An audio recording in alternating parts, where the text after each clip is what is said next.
Hey folks, this is Abel James, and thanks so much for tuning in to Fat Burning Man, where we help you look, feel, and perform at your best. What do you want to be when you grow up? I remember being so excited hearing that question when I was a kid because I wanted to be a Ninja Turtle or play professional basketball like Michael Jordan or Magic Johnson. It was all I wanted to do, and truth be told, I probably have a lot better luck of being a Ninja Turtle, especially now, but our guest this week actually did it. He played pro ball. He wasn't the biggest or the fastest or the most talented, but it turns out it takes a lot more than just that to make it to the pros. So our guest's name is Niyi Sobo. He's a former NFL pro running back for the New Orleans Saints. So against all odds, how does a little guy make it to the pros? You're about to find out. But before we get to the interview, I want to share an email that you may remember from another NFL player, Will Montgomery. He lost an astonishing 80 pounds by trying the wild diet and just eating real food. Here's what he says. He wrote in, down 80 pounds, listen to almost every podcast. I've learned some things from your podcast, like the importance of probiotics and healthy fats like olive and coconut oils. I also liked hearing about the importance of grass-fed beef and wild salmon versus corn-fed beef and farm salmon. Learning about healthy snacks was big too. I didn't think my palate could change, but when I have a cheat meal like pizza or ice cream, I now feel sick to my stomach, which makes me want those poor food choices even less. This football season was my first year without football since 7th grade. I played 10 years in the NFL playing offensive line, so I had to maintain my weight around 305 to play center. I had a few injuries that last few years, and doctors recommended that I no longer play. I just hit my goal of 225 today, down from 305 with the Bears last year. Even though I was in shape for the NFL, now I can breeze up and down steps, cross my legs, and buy clothes at the store versus online. Recently bought size 34 jeans, down from size 42 jeans, and I've had to punch 2 extra holes in my belt. Thanks, Will Montgomery. Will, I get shivers when I read that.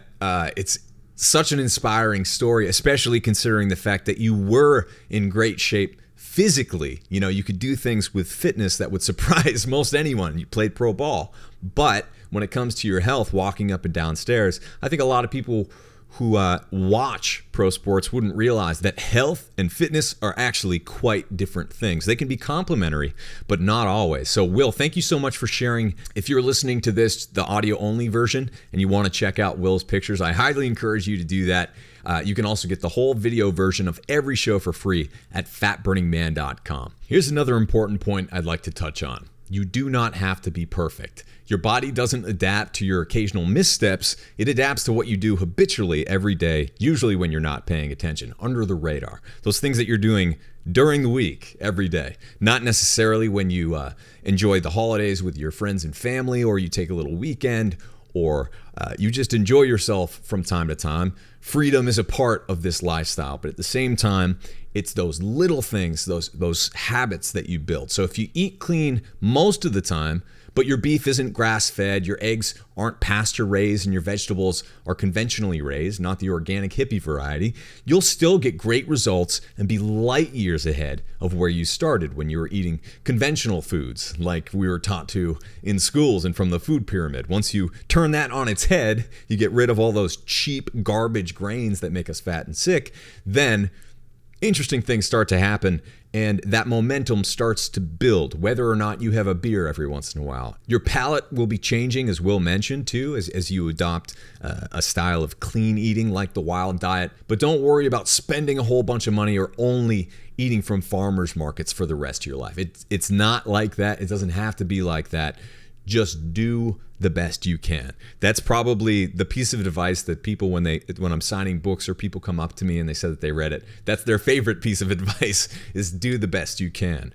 I am not perfect. Allison's not perfect. Anyone you hear about who gets great results, nobody's being perfect. So just do the best you can. So how do you get started living wild, if this sounds interesting to you? Well, right now you can get 30 days of wild meal plans for free when you try our program. All you have to do to get the deal is from any device, visit fatburningman.com/30 days. That's the number 30, DAYS.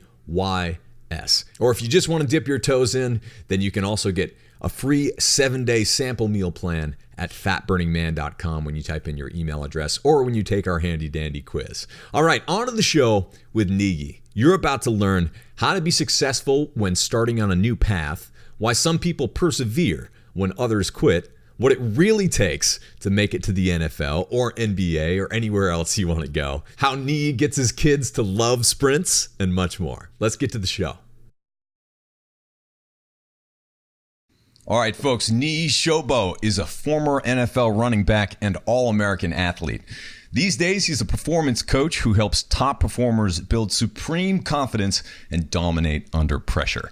He's also the host of the Sports Motivation and Get Your Mind Right podcast on iTunes, which already have over 1 million downloads. He's a husband and father of 5, and I hear he takes his family out for hill sprints on Saturday mornings. That's rock star status. Niyi, I'm really glad you're here, man. You're walking the walk, so thank you for that. Yo, thanks so much, Abel. It's great to be on, man, and I'm excited.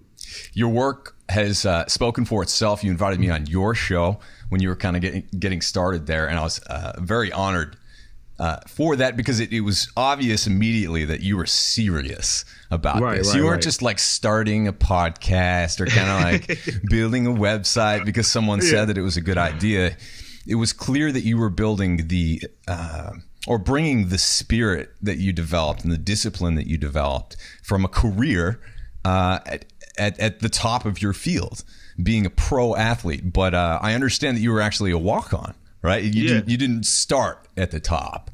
Oh, no, absolutely not, man. And before I go into that, man, I appreciate that. That, to me, is very validating to hear that from you because, as you know, in this space, there's a ton of people doing a whole lot of stuff. Yeah. And it's becoming more and more easier to sift through, a lot of the noise. Mm-hmm. But I take what I do very serious, very serious, so much so that I quit my job as a firefighter last year to do what I'm doing full time. I love it. And have been able to hit the 6-figure mark pretty quickly. Good. So I'm all in, man. So when you say that makes me feel good. But yeah, I didn't start at the top by any means. I was the third out of 4 boys. My dad was from Nigeria. He came here when he was 18.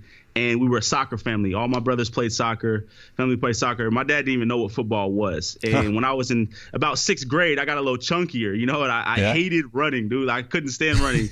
And I was like, man, I don't want to play soccer anymore. Like, I want to play football. Yeah. And I started at 7th grade, fell in love with it. In high school, they didn't have a football team at my school, so I had to take the bus across the city about an hour and a half each day after school to go to practice. Wow. And then ultimately, I walked on to Oregon State. I wasn't amazing in high school. I was good, and I was on a horrible team, but I was never amazing. But the thing that I always did, and it's funny because I played with so many players, at every stage, there was always guys around me who were way better than me, and supposed to be going to the next level, and guys who were supposed to get college scholarships. But it never worked out, and it always tripped me out. Like, I'm like, these guys were so much better than me. How are they now pumping gas or just while I'm at the college level? And now I'm playing pro while these guys that I was in college with, these were 4 or 5-star recruits. I love the sport and I love to get better. So I just always was evolving. I was always improving and I was very, very curious. I would ask a lot of questions and I've always been self-driven, always been motivated. And I think in part is how my dad raised us, gave us a lot of freedom. And in turn, we develop a lot of trust in ourselves. So yeah, I didn't start at the top, man. Even when I played football for the professional football for the Saints for a couple of years. And even when I got there, I was a walk-on or not a walk-on, but a rookie free agent, which is the equivalent of being a walk-on. Right. You're pretty much like a 10th, you know what I mean? So if guys get hurt, you're in, but you go through the camp process, and then as soon as camp's over, they drop you off. But I was one of 2 out of about 18 guys to make the game day roster. And then I started my 4th game against the San Francisco 49ers, which is like a dream come true. Yeah. And so it's always a struggle, and that word is interesting. I know that words have a profound effect on how we feel. To me, the word struggle doesn't scare me at all. Mm-hmm. So you could call it whatever you want, the grind, the struggle, life, but it's tough. And but I love it. I've learned to love it because you have to. And that's one of the things as an athlete that I learned. It's like if you don't learn to appreciate and respect the struggle, pain, good luck. You know what I Yeah. mean? So it's helped to develop my philosophy a lot, man.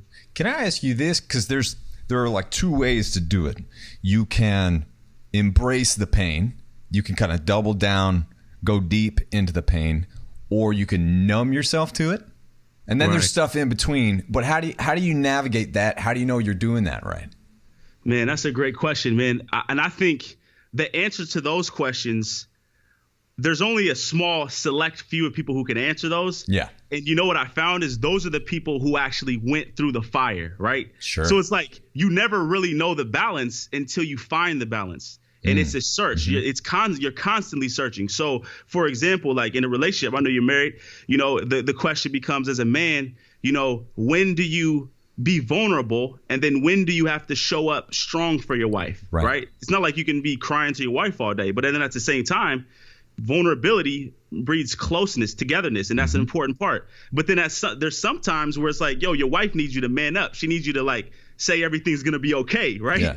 And it's a struggle, man. It literally just today, dude, I had a little feud with my wife, right? Where I felt like it was one of those times to maybe steer her in a different direction, sort of, you know, help redirect her thoughts. But at that time, what she needed me to do is just listen, right? And that's a tough lesson for guys to learn, is that sometimes we got to just listen. But sometimes you do need to coach her up. You do need to redirect her in the right way. Sometimes that line from like venting and complaining is kind of a tight line, right? Yeah. And it's the same thing with kids. I have 5 kids. And so I guess the long answer to your question is I'm searching for that balance. But what I found in myself is that numbing myself to the pain usually means I'm ignoring it, and and when I ignore it or don't discover it and become intimate with it, I don't really learn as much from it. Yeah. And so I've become very intimate with my pain, with the struggles, because when you do that, especially while it's going on, you learn like, what is it that you actually believe that's holding you back? Like if you've ever been tight on money, that intense anxiety that comes along with being low on money, you learn a lot about yourself but if you try to numb yourself, if you go play video games all day or, you know, drink beers just to take away the pain, you'll never really find the lessons there. So I like to err on the side, and I always say this, I err on the side of more aggressive, meaning like I'll dive in, I'll dig into pain. Like when my kids, man, and me and my wife kind of get into this sometimes because I actually value conflict. Like when my kids argue, that's good. Like get it out, talk about that. I want to understand why you feel that way towards your sister, you know, like, and for your sister, why is she so upset at you? Let's talk about it, because on the other side of that pain is clarity. There's a lot of clarity, but you kind of have to sift through it, and that's tough, and it requires courage. But that's why I do the work that I do now. Yeah. And what a weird mix it must be. What do you think the breakdown is in the NFL or on your team, the Saints, while you were there, between the people who are, you know, truly gifted freak athletes and the guys like you who are scrappy and no one's going to stop you? Right. Well, what's the breakdown? That's a great question, man. I would say, I mean, obviously everyone at the professional level has some level of talent, et cetera, right? But once you get there, like once you kind of sift your way through, you know, each level, high school, you know, guys sift through to the top, to the next level. In the NFL, I would honestly say 90-10. 90 being guys who are just dogs, you know what I mean? Yeah. Who got enough talent to play, right? But they're just dogs. Like they're tenacious. They're persistent. They work hard. They do the right things. They're healthy. They eat the right foods. They avoid injury. There's some luck involved and some grace. Then you got about 10% of guys like the Reggie Bushes, right? Sure. That are just freaks. The Adrian Petersons of the world and those type of things. But you look at a team like the Patriots, I would argue it's even less on that team, because you can't call Tom Brady one of those guys. Yep. You can't call, you know, LeGarrette Blount one of those guys necessarily. So my point is, at that level, even Drew Brees, when I was playing there, Drew Brees was the quarterback. Drew Brees is 6 foot. Yeah. You know, like you see him, he looks like a regular dude. Like he does not look like not All-American, but a Hall of Fame quarterback. Right. That will go down as one of the greatest to ever do it. So it's about 90-10, man. That's what I would say. Wow. I love that. I wasn't expecting it to be that breakdown, but that's encouraging. That should be encouraging to everybody. It is. Right. And I think that in general, man, if you look at any, even in this podcasting world, right, or in the online space, authors, coaches, speakers, etc. I mean, let's be honest. You got the Tony Robbins. I would call him. He's a freak, right? Yeah. He's a freak. I mean, but that's a compliment. right, exactly. Yeah. That's his levels of, his energy. But even that, see, he'll tell you he created that. You see what I'm saying? He built that. So everyone's blessed with some level of talent. Some are blessed with more. Some might have like you got that voice. You know what I mean? You got a good voice. You got a good voice yourself. Hey, but we gotta cultivate it, right? And then people look and say, "Oh man, they're lucky," or this. Look at Steph Curry, man. Like Stephen Curry is like 6'3". I was reading my son the Steph Curry like little kids book. Yeah, this dude was small. Like people laughed at him when they said he was gonna go to the NBA. Yeah. You know what I mean?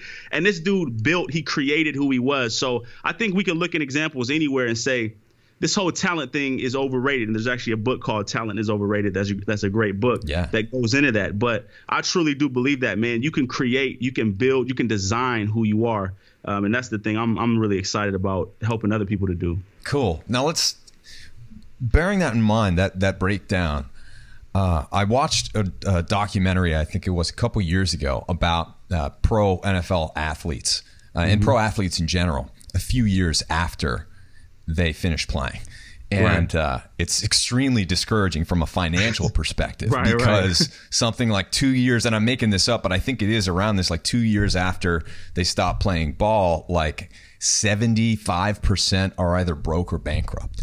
Right. So how do you take this, what you built, and obviously the skills and discipline you built that you brought to the podcasting world, the business world, what separates the people who are able to do that from those who self-destruct or the guys who are still pumping gas, right? Like, what's the breakdown? That's such a great question, man. And so I've never thought of it like this. I was one of that 70% or 75%. First of all, when you're in the NFL, I don't know the exact breakdown. Most guys are not rich necessarily. It takes some time to become wealthy in the NFL. Right. Unless you're a guy who's getting the multi-million-dollar contracts. But even then, you got the contracts, they're not all guaranteed, et cetera. But my point is, in the first couple of years, man, nothing's guaranteed at all. So you actually have to play in order to get paid. And so I was never, super wealthy, but I definitely made a lot, coming out of college that I didn't necessarily know what to do with. Right. I was more on the side of like ignorant, meaning like I wasn't reckless. I didn't go spend my money, but I was just ignorant. I didn't know how to invest. I didn't know what to do with my money. So it kind of sat there. Once I was done, I spent a lot of time trying to figure out what I wanted to do next and, spending my money on training and trying to get back to the NFL, and that didn't work out.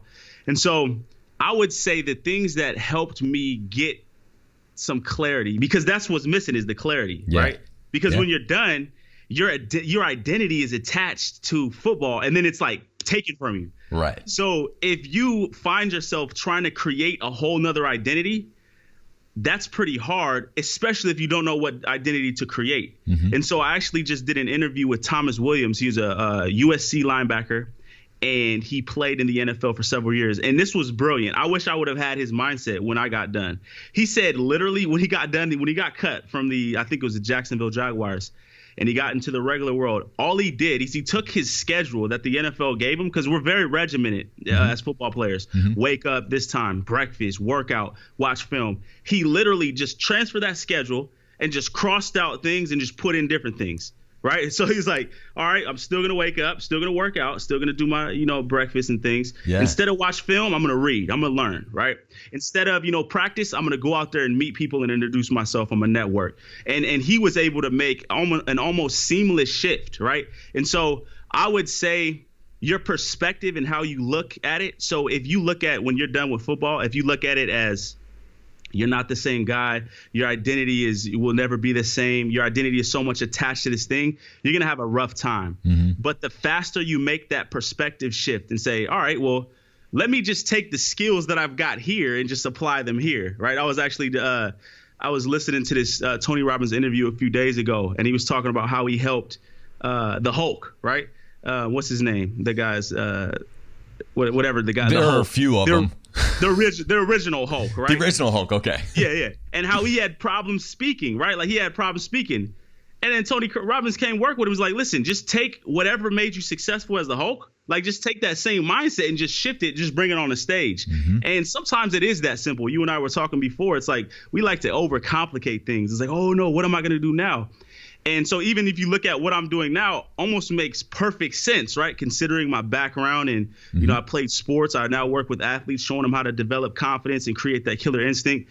But it wasn't so simple, you know, in those 2 to 3 years post football as I was going through the fire trying to figure it out, right? So that's what, if I had someone really like with me, walking me through it, I would want someone to simplify that for me and say, hey, man, like, you don't have to necessarily change your identity as much as you think. Why don't you just take the things that made you great here and just shift the resources over here? And it will take some time to tweak it and figure it out. And then I would also remind myself that there really is no failure. It's just a matter of figuring it out and tweaking it along the way. And then also using like the mistakes that I made in the past to learn and things like that. So I think that's one of the things that prevents people from doing that. And it is hard to watch, you know, and that's, again, one of the reasons why I'm so committed to doing what I'm doing now, because I don't want people going through the same things that I went through. It can be pretty seamless. So yeah, that reminds me of something that I kind of worked out recently, because at this point, and we're very fortunate for this, but I realized that I can kind of create my own schedule. I can say no to things. I can, you know, take time writing. And a lot of people ask me who are getting started, whether it's, you know, working for themselves for the first time in the gig economy or being an entrepreneur and everything in between.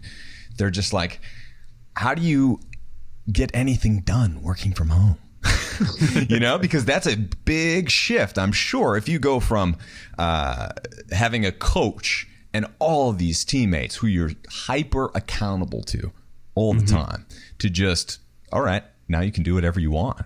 That's a very scary thing for us to handle, because you're always waffling back and forth. You're like, am I doing the right thing right now? Does this matter? Am I wasting my time? Is this the right grind? Because it feels like I'm grinding right now, right? Right. How do you sort it all out? And I realized, when was I at my happiest? Probably when I was a kid, or when I was in college, when, you know, being social was part of my life, when recess and gym were built into the day, when we had dedicated times to eat, dedicated times to hang out, dedicated times to read, do theater, do all these things. And then I'm just like, what are the things that I really love to do? It's all those things. I want to do all of them, because I think that's what makes you a good human, not doing one thing necessarily. That can be great too. If you're a virtuoso and that's your thing, beautiful. But I'm more of a generalist. I like spreading it all out.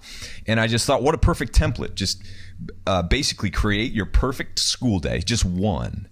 Yeah. And fill it up with the stuff that you want to do, that you know will help you reach your goals. And it can be general, right? It's like you said, I'm still gonna work out. I'm gonna eat lunch. I mean, actually, this doesn't change much at all, except I don't have games anymore. So I can make my own games. And that's what I realized. It's like when I started up this show, that was when I stopped doing live performances for music and art and that sort of thing. Because I was doing like over 200 a year, and you can't do all these things at the same time. But then when you kind of shift gears and you subtract things and you start to build your day the right way, you can have your cake and eat it too. And it's like the diligence, the discipline is kind of built in, because it's not hard to wake up and be like, okay, I'm going to drink some water. I'm going to go do this workout that's already picked out.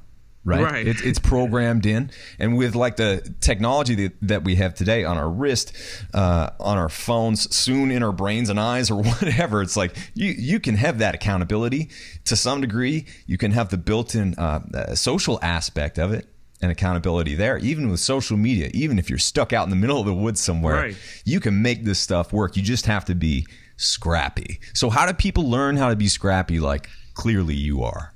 That's a great question. So that's the ultimate challenge, right? And so it's easy. And this is why, you know, people listening to this podcast, I guarantee you're like similar to people who listen to my podcast, the type who listen to a lot of podcasts and read a lot of books. The challenge becomes like, how do you do the thing? Like do it, right? And actually take what you're learning and actually apply it. And so that's what I do. I feel like it takes someone to show you it first, right? And so that comes in the form of what you just said. Someone listening is going to hear that and say, oh, okay, cool.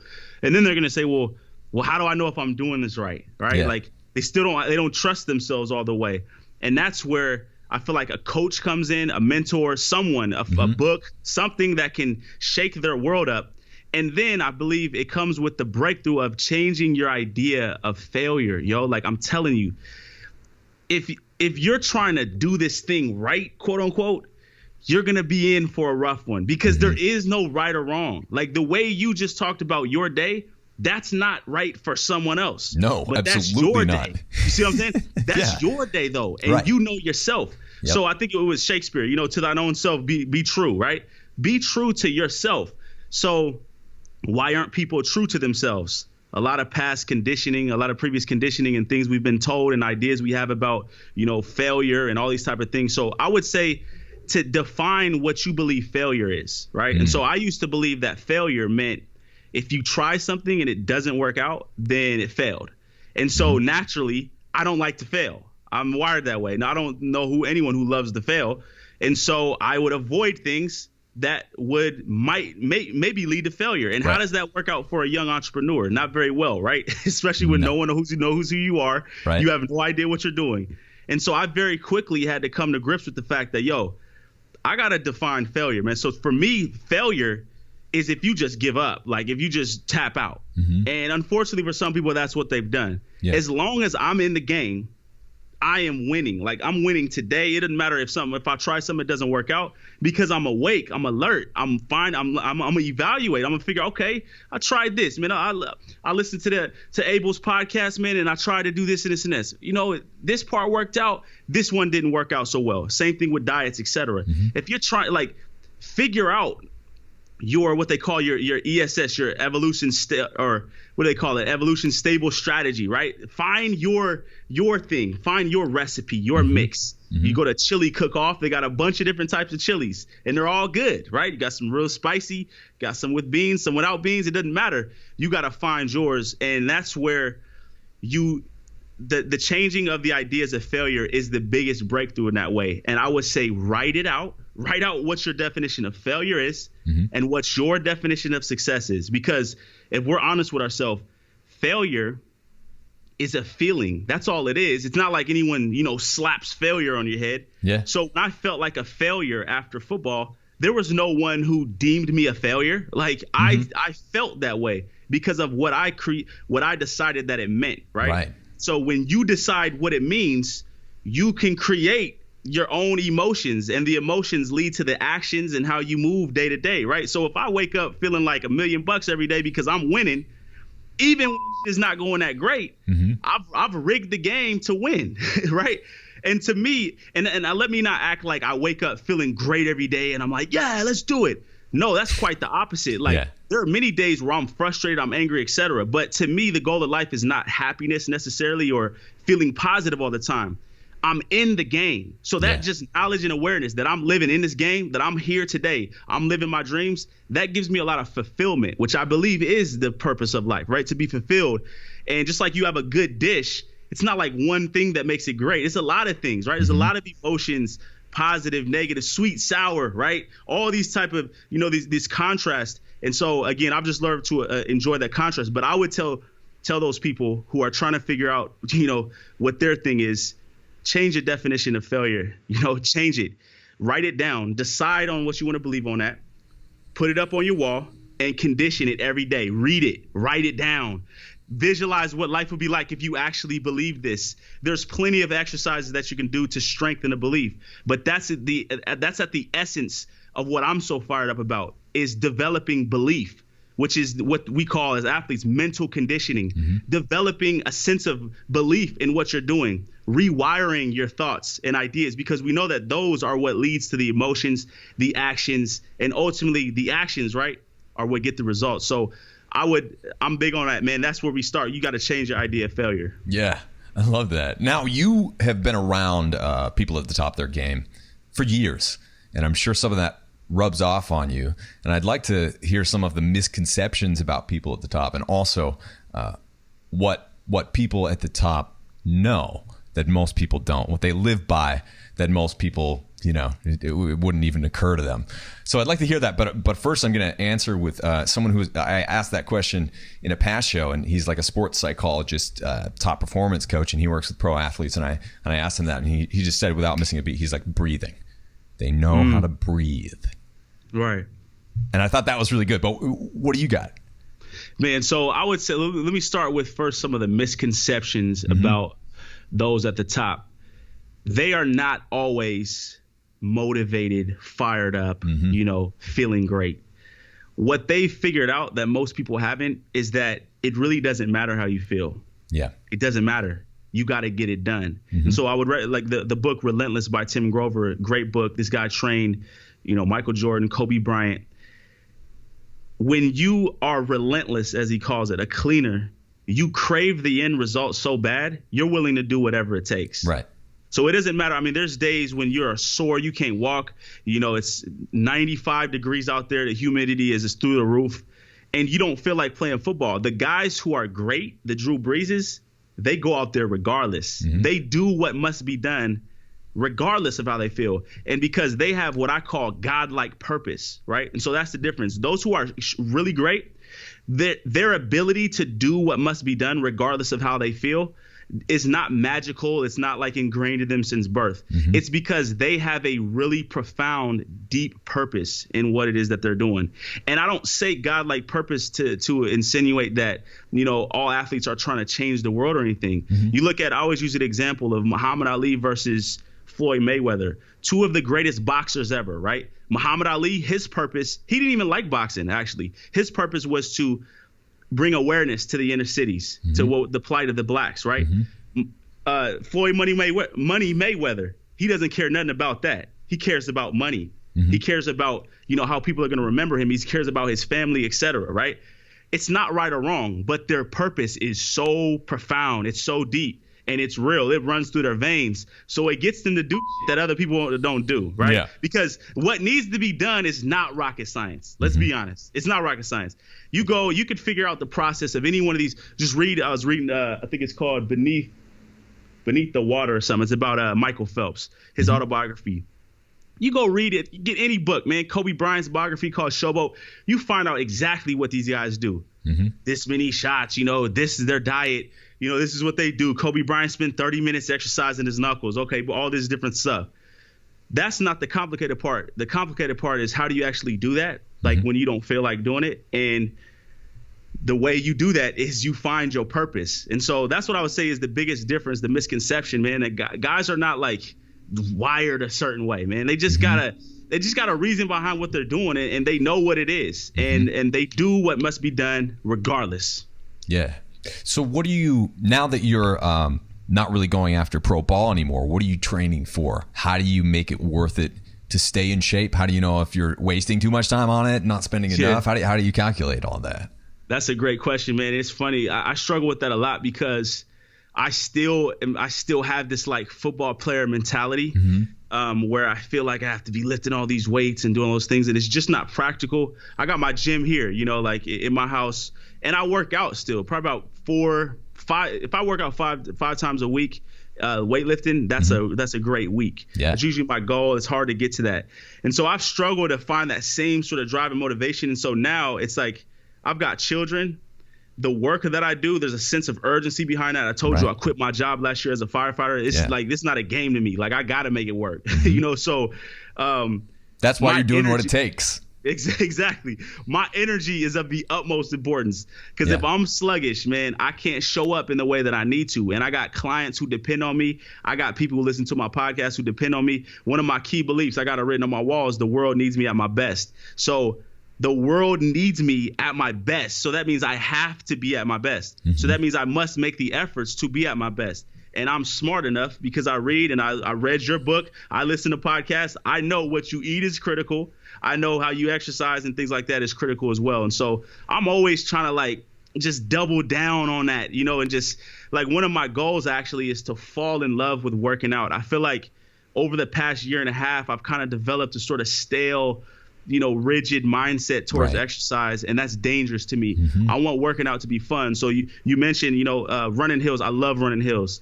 I ran hills all the time in college, and in high school, in the league. So why don't I still run hills? So that's what I do now. I take my kids out on Saturday mornings. They run with me, and we do push-ups at the top, and rep it out. And so I like running hills, so I'm gonna do that. Can I ask you, do they think that it's hard yet? Do they think that it's rough and they don't want to do it, or is it fun?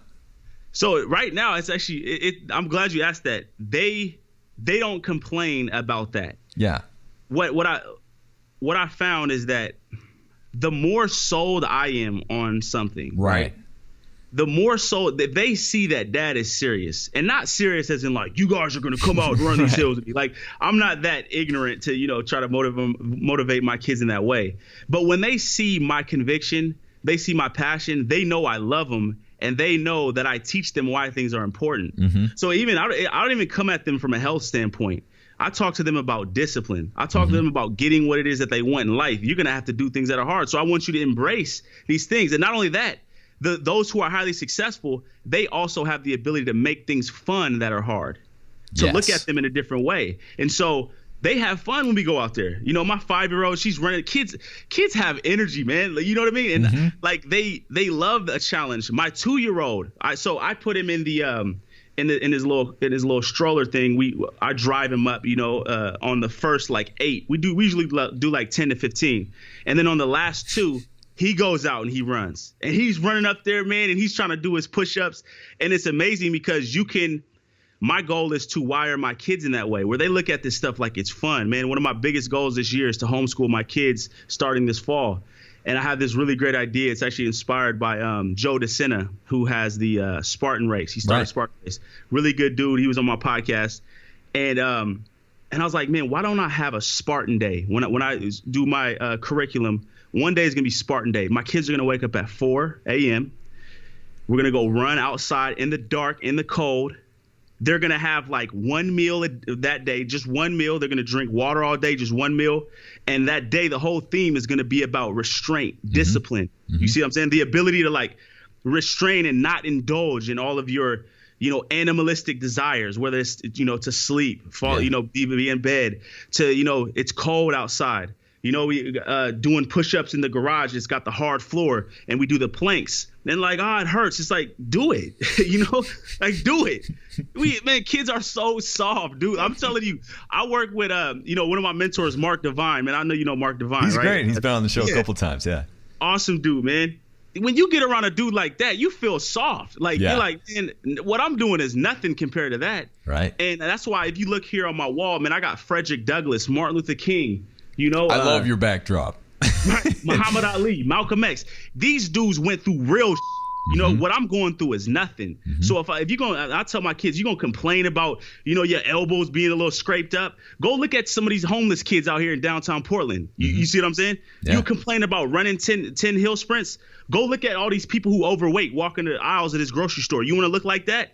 Because it starts here. It starts right now. And so they know I'm serious. And I believe that my conviction kind of comes through.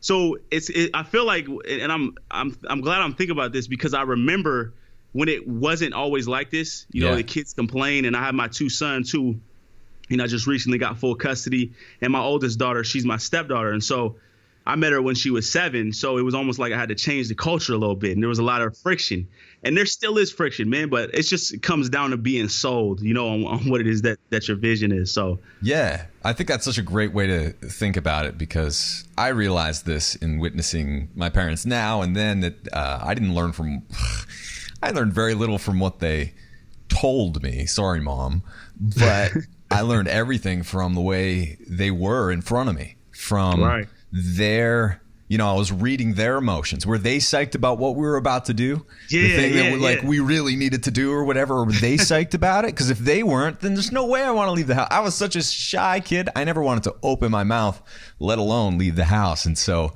once you see, your parents conquer their fears, this is really interesting. My parents joined Toastmasters, which is like a group where you learn public speaking back in the day. This is years ago. So I watched my parents go from being super afraid about ever talking to I was in the Center Harbor Town Band. I played clarinet when I was a little kid and saxophone in this band. And my dad turned into the MC, and I saw him talk in front of everyone. And I can guarantee that I wouldn't be doing what I'm doing today if I didn't see things like that. Man. You know? Dude, that gives me so much encouragement, right? Just hearing that, like, honestly, that is so awesome because we are influenced by our parents, yo. Like, no matter how old we get as well, for you to see your parents do that and to have that influence, that's powerful. So I hope people are listening now who are parents and realize, like, what you do really does matter. That makes me look at everything that I do differently. I'm glad you told me that story. Yeah, well, that's a good point because you can bring it to other parts of your life, too. It's like kids don't have to eat chicken nuggets off the kids menu. Right. We can make the rules again. Exactly. We have to. So talk about that a little bit, because I am sure that you've been ostracized. Friends have attacked you, let you down. You've lost friends because you were dedicated to excellence and success. And that can be polarizing. So how do you deal with that, and how do you manage the haters? That's a great question, man. Like I told you, I was a firefighter for 3 years, right? So after I got done playing football, I became a firefighter. And it was in the beginning, it was like in that first year where I was really starting to, my philosophy, my vision was starting to crystallize, and I was getting very clear about how I wanted to live and what I wanted to do and the moves that I needed to make. And so I was already plotting my retirement. Of course, I didn't tell these guys. I had the date in mind. But when you're a firefighter, you live with these guys. So you're immersed in this environment. Mm-hmm. And it's a powerful, strong environment. I mean, it's, the macho firefighters, you don't want to be that guy. And the way they eat, horrible. Guys sitting on the couch all day, not watching TV all day, not exercising. Even just the way they approach it was like polar opposite of how I wanted to live my life, and all these things that I'm reading and learning and being mentored on. And so I kind of like had to go through the fire, if you will. So that means like at one point I had to decide, like just with food, for example, I'm not going to eat what you guys are eating. I can't eat that, dude. I have to go home from work after getting no sleep and then record 8 episodes, and I got 5 kids. I'm not going to be able to last off this stuff. Mm-hmm. And so I started making my own meals, and saying no to the things. And of course, guys are talking, starting little rumors and, kind of making, like, one of the things that they would do is make it seem like I was looking down on them, or like when I wasn't. I was just like, yo, I'm just not eating that. Like, you guys can eat whatever you want. I don't need. We know that vegetables aren't cool. I know the vegetables are not cool when I eat vegetables in public. It's like, it's not about you.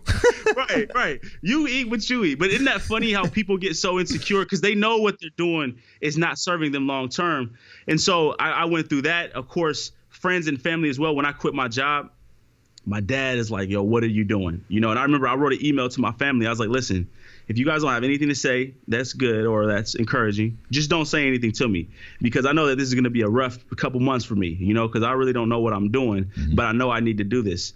And so yeah, you're going to deal with that. You're going to deal with friends kind of just falling off naturally, just because like you're just in the different shit now. Like, it's like you're no longer going to bars and, drinking and all those type of things. You're taking care of your body. You're trying to reach your goals, trying to become something significant, add value to the world. And so naturally it kind of happens. And it's been a little easier for me to handle than it has been for my wife, honestly. Okay. Like, my wife has a lot of friends that she grew up with it's been tough, because women and their friends is kind of different. Like, they got it's like a lot more emotional, whereas guys, we're kind of more disposable. All right, man, peace. Yeah. Like, all right, man, I'll see you later. And it's not even like I don't consider them friends anymore. It's just like we just don't hang out no more. We're different creatures. That's all it is. Right.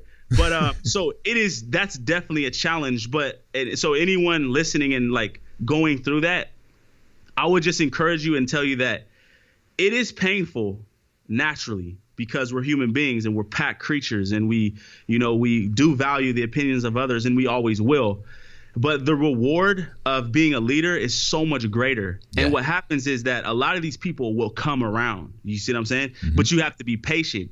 So I was reading Frederick Douglass's autobiography, and check this. This was like so chilling when I read it. He said he believes that there are thousands of slaves that would have escaped if it weren't for the binds that they had with their friends. So they literally opted to be slaves still just Sure. because they didn't want to leave their friends. Yeah. How powerful is that? But he actually had the courage to go against that human instinct, which is to stay with to not change, to stay with the people that you love, that you've grown up with, that you went through all these things with, to separate himself from it. And he became Frederick Douglass. Yeah. He's now remembered as changing like the course of American history, right? So I'm not suggesting that you and I are going to change the course of American history. That would be really cool if we did. However, we don't want to be like a slave who opts for comfort and safety, Right. as opposed to growth and impact. We want to value different things. And so I just remind myself of that when anything gets uncomfortable, when I'm in situations where it's like, we always want things to be safe and comfortable. And that's just human nature, man. It's one of the 25 cognitive biases. I was reading Charlie Munger's book, the Poor Charlie's Almanac. And the first one he talked about is that pleasure pain bias. We're always going to be biased to move towards things that feel good and avoid things that are painful. But if we can just know that about ourselves, not beat ourselves up, and just opt for valuing growth, like vision, right? Like, and I would say control, like when you're a slave to your environment and to your surroundings, you don't have a lot of control. I like being in control. I like having my own, I like, driving the car of my life, like I like being in the driver's seat, and that's just a lot better feeling. And in time they will come around, and maybe some of them won't, but that's the price. That's the price. It's a symptom, it's a side effect, and it's a clue that maybe you're on the right path. If you're the weird one in the room and people are coming after you, usually that means that they're paying attention, they're watching. Like we were talking about before.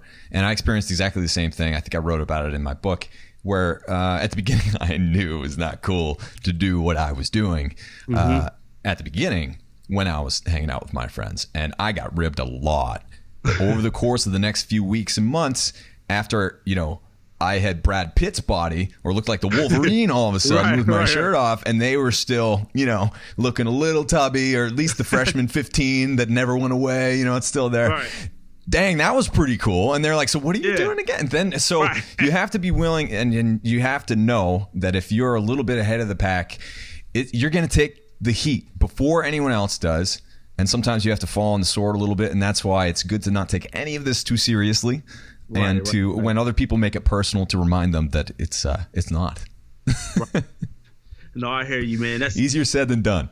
Exactly. But it's a challenge. So we're coming up on time. We could talk all day, man. But thank you so much. Could you tell folks a little bit more about your podcasts and some of the projects that you're working on?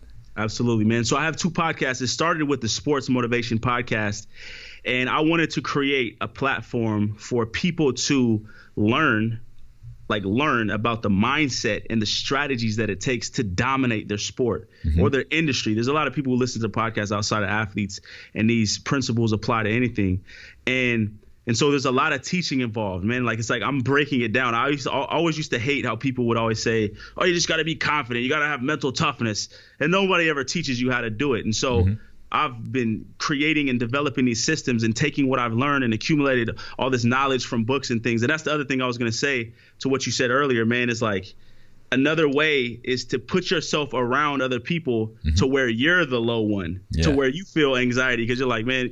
So if you hang around some guys who like I'm looking at your podcast, you got like 1,500 reviews. I'm like, yeah, I can't feel too like it's like that's the opposite effect, right? Whereas like I want to reach, and using peer pressure for that example. So, but anyway, the Sports Motivation Podcast, I believe if you are someone who aspires to be a high performer, then you would be, and please forgive me if this sounds arrogant, you would be an idiot if you don't listen to my podcast. And that is not me. That's not me overselling or anything. That's just straight up, because what I found is that there's not really things out there for high performers that actually shows them how to do this stuff. You are right about that. Yeah. I'll say I've heard a lot of sales pitches on this show, and you're not the type of guy at all, but that was awesome. That was it. Yo, I appreciate it. But look, that's just like how I literally believe. And I'm a humble dude. But it's like because the things that I'm giving people, I'm like, there's nothing out here, because I do it. You see my office here, man. I read for days, dude. I'm reading books. I'm like, it's got to be some stuff out there. So there's over 150 plus episodes, great interviews. I had you on the show, awesome dudes that come on the show, and then I have the Get Your Mind Right podcast, and I gotta say is what I enjoy creating the most. It's literally 4 to 5 minutes of just hard hitting, edgy, motivational content over just dope beats. And I'm just hitting hard, man, and it's fun. I love hip hop. I don't rap, but I'm just coming at it from a different angle. You're gonna love it. You throw it on when you go to the gym. Everyone tells me to listen to it in the morning, get fired up, etc. So those two podcasts, the Get Your Mind Right podcast and the Sports Motivation podcast, I have a ton of fun doing it, and I also just coaching high performers. I got some this new 8 Habits of the Dominant Athlete video series, which you can check out on my website. I'm sure you'll put that in the show notes and all of that. But like just where you could come and the free content that I give away is very valuable, and people get a lot from it without spending a dime. So definitely check me out. Right on. Well, there are very few podcasts that I personally enjoy listening to, and especially when you combine your spoken words, just riffing over those beats. That's, I mean, if you've got 3 minutes to kill, here's how I look at it. All of these big TV networks, all the major media, and all this stuff that's in our face all the time, you can ignore it. You can choose to access your podcast to listen to stuff that's going to get you better, not get you brainwashed. And you can choose that like I was talking about before, you can program your day, and this is what I do. Obviously I'm subjected to things all the time that I don't want to listen to. But when I can throw my earbuds in, my headphones on, or when I'm at home, I am very intentionally choosing to listen to people like you who are chasing after truth, who are chasing after knowledge, and doing it for no reason but to improve humanity and the situation that we're in. Because clearly the world needs help in whatever way you want to define that. And so there's a lot of urgency, and I really appreciate people who are doing the work right now. And you've been busy since you had me on the podcast the first time that we were introduced, and I'm very impressed with what you've put out there already, and I can't wait to see what you do next. So if you guys haven't listened to Niyi's podcast and checked out his work, check it out now, and check out whatever he's going to be doing next, because he's going places. So thanks so much for coming on the show, man. Keep in touch. No doubt, man. I appreciate you having me on, bro. Before you go, don't forget to grab your listener discount on our 30-day fat loss plan. In this plan, we share 30 days of mouth-watering wild diet meal plans that are designed to help you drop fat with real food. The meal plans are paleo-friendly, easy to make, and literally the meals that my wife Allison and I eat just about every day and night to stay lean, fit, and happy. In the program, you'll get the most effective method of meal and nutrient timing to best stimulate fat loss and muscle recovery, the truth about how much protein you really need for your body type, 30 days of specific healthy fat-burning meal plans as a done-for-you nutrition strategy, and tons more. If you check it out today, you'll even get a listener discount. All you have to do is type in fatburningman.com/30 days. That's the number 30, DAYS. Once again, that's fatburningman.com/30 days. I'll see you there. Thank you so much for joining us on this episode of Fat Burning Man. If you liked it, don't forget to hit the subscribe button on iTunes, Stitcher, YouTube, the podcast app, or wherever else you might be listening to or watching this show. Got a second? Please leave me a quick review on iTunes. I always love hearing from you, and if you think someone else might like and benefit from this free show, please take a second to share it with a friend or with a family member. You can get in touch with me on Twitter at FatBurnMan and Facebook by typing in Abel James or Fat Burning Man. Drop me a line anytime. Did you know that I've recorded over 150 episodes of Fat Burning Man, winning 4 awards in independent media and hitting #1 in more than 8 countries? And here's some more good news. You can download and listen to every single episode for free. All you have to do is type in fatburningman.com. I'll give you a second to type it in, fatburningman.com. And you'll get all the show notes in video and audio versions for all the past episodes of Fat Burning Man. Better yet, Enter your best email at fatburningman.com, sign up for my newsletter, and I'll even send you a quick start guide to start burning fat right now and a few of our ridiculously tasty recipes as a special thanks for signing up. Once again, just go to fatburningman.com right now, enter your best email to get your free fat burning download straight to your inbox, and make sure that you never miss a show again. This is Abel James signing off. Thanks so much for listening, and have a great week.